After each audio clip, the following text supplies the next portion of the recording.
لاجواب قیمتی باتیں وہ کون سے لوگ ہیں جن کے ساتھ بیٹھنے سے عاجزی، دلیر اور تکبر سیکھو گے۔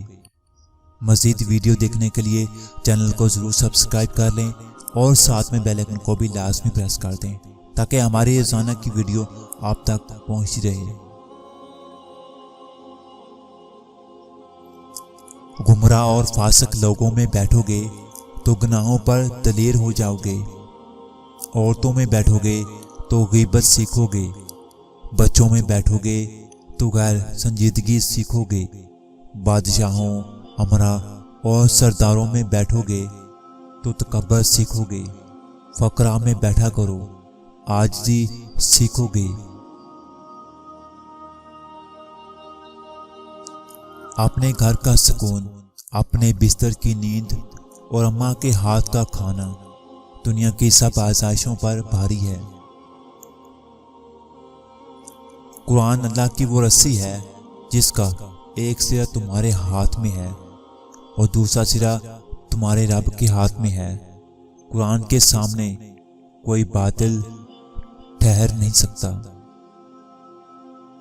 مت بھولیں کہ جنت ان لوگوں سے بھری ہوگی جنہوں نے گناہ کے بعد توبہ کر لی تھی۔ قدرت یتیموں کو سائے دینے والے درختوں کے سائے لمبے کر دیا کرتی ہے۔ دنیا کی سب سے بہترین، خوبصورت اور حسین نعمتوں میں سے ایک نعمت نماز ہے۔ جو سکون اس میں ہے ویسا سکون اور کہیں نہیں۔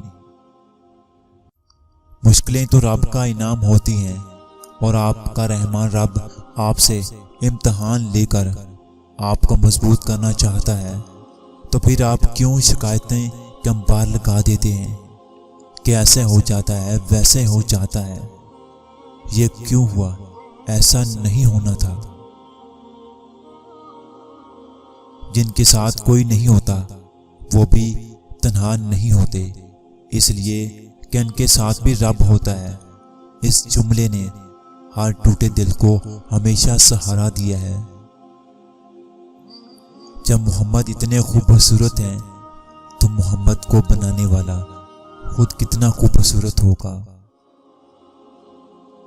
جب بے زبان جانور انسان کی تربیت سے سیکھ سکتا ہے تو اس کی اولاد بھی اچھی تربیت سیکھ سکتی ہے۔ اپنے بچوں کو دین سکھائیں، نماز کی ترغیب دیں۔ دین کی تعلیم و دنیاوی تعلیم سے بہتر ہے۔ جو پیچھے سے وار ہوتا ہے اسے کبھی ہم بچ بھی جاتے ہیں، لیکن جو گلے لگا کر خاموشی سے وار کرتے ہیں پھر اس سے بچنا بہت مشکل ہے۔